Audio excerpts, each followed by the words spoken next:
येवलीत short सर्किटमुळे 2 लाखांचा कडबा जळून खाक। एमएससीबीच्या हलगर्जीपणामुळे शेतकरी होरपळला। धोकादायक जीवनताऱ्या ठरल्या संकटांचे कारण। प्रशासन दुर्घटना झाल्यावरच जागे होणार का?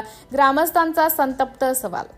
नांदेड जिल्ह्यातील हदगाव तालुक्यातील मौजे येवली येथे महावितरणाच्या ढिसाळ आणि निष्काळजी कारभारामुळे एका शेतकऱ्यावर मोठे संकट ओढावले आहे। रस्त्यावरून गेलेल्या धोकादायक वीज तारांचा स्पर्श झाल्याने झालेल्या भीषण शॉर्ट सर्किटमुळे ट्रॅक्टर ट्रॉलीसह तब्बल 2 लाख रुपयांचा कडबा जळून खाक झाला। ही घटना सोमवारी 25 मे रोजी सकाळी 7 वाजेच्या सुमारास घडली। येवली येथील शेतकरी सुजित मधुकर साखरे यांनी जनावरांसाठी बाहेरून ट्रॅक्टर ट्रॉलीने कडबा आणला होता। गावातील पाणंद रस्त्यावरून जात असताना अत्यंत खाली लोंबकळत असलेल्या वीज तारांचा ट्रॉलीला स्पर्श झाला। क्षणार्धात झालेल्या शॉर्ट सर्किटमुळे संपूर्ण कडब्याने पेट घेतला।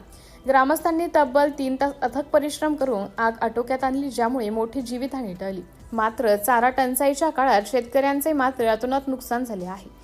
गावातील लोंबकणाऱ्या तारांच्या एमएससीबीकडे वारंवार तक्रारी करूनही प्रशासनाने याकडे दुर्लक्ष केलं। दुर्घटना घडल्यावरच प्रशासन जागे होते का, असा संतप्त सवाल आता नागरिक उपस्थित करत आहे। या घटनेचा तात्काळ पंचनामा करून नुकसानग्रस्त शेतकरी सुजित साखरे व ट्रॅक्टर मालकाला त्वरित आर्थिक भरपाई द्यावी, तसेच गावातील धोकादायक वीज तारा तात्काळ दुरुस्त कराव्यात, अन्यथा तीव्र आंदोलन छेडण्याचा इशारा येवली येथील ग्रामस्थांनी दिला आहे। सिटी इंडिया न्यूज साठी प्रतिनिधी शिवाजी खुणे, हदगाव।